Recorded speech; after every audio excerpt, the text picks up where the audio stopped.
Speech తర్వాత మన తర్వాత కార్యక్రమం నడిపించుకుందాం.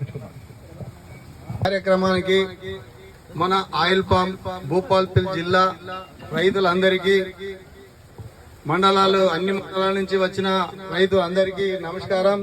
మేము దాదాపు ఒక 2 సంవత్సరాల నుంచి కూడా నేను మన రైతుల అందరం ఏకతాటికి రావాలని చెప్పని ఆలోచన నాకు చాలా ఉండే. అది ఇవాళ దాన్ని సుదర్శన్ రెడ్డి దాన్ని కొంచెం లేపిండు.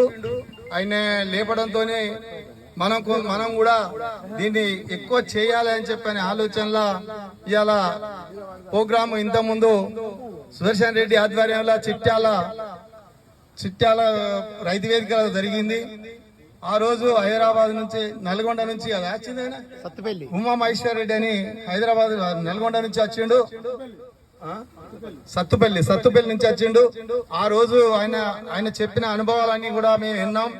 ప్రతి మండలం నుంచి రైతాంగం మీరు ఖచ్చితంగా పామ్ ఆయిల్ రైతులందరూ మండలాల నుంచి కమిటీలు వేసుకొని, జిల్లా కమిటీ వేసుకొని మీరు కంపల్సరీ రావాలి.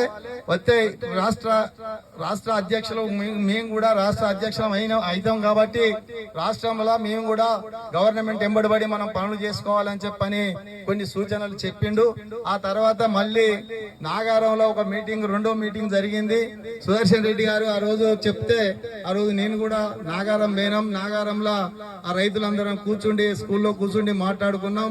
మళ్ళీ ఒక ఆదివారం నాడు మీటింగ్ పెట్టుకొని, ఆ రోజు తక్కువ ఉన్నాం కాబట్టి మళ్ళీ ఒక ఆదివారం నాడు మీటింగ్ పెట్టుకొని కమిటీలు వేసుకుందామనే ఆలోచన చేసుకొని అక్కడి నుంచి వెళ్ళొచ్చి మళ్ళీ ఇప్పుడు ఈ సూచన ప్రకారంగా ఇక్కడ నేను ఈ మీటింగ్ కు అనిల్, వినయ్, సుదర్శన్ రెడ్డి గారు, కృష్ణారెడ్డి గారు వీళ్ళందరూ చాలా కష్టపడి అందరికి ఫోన్లు చేసి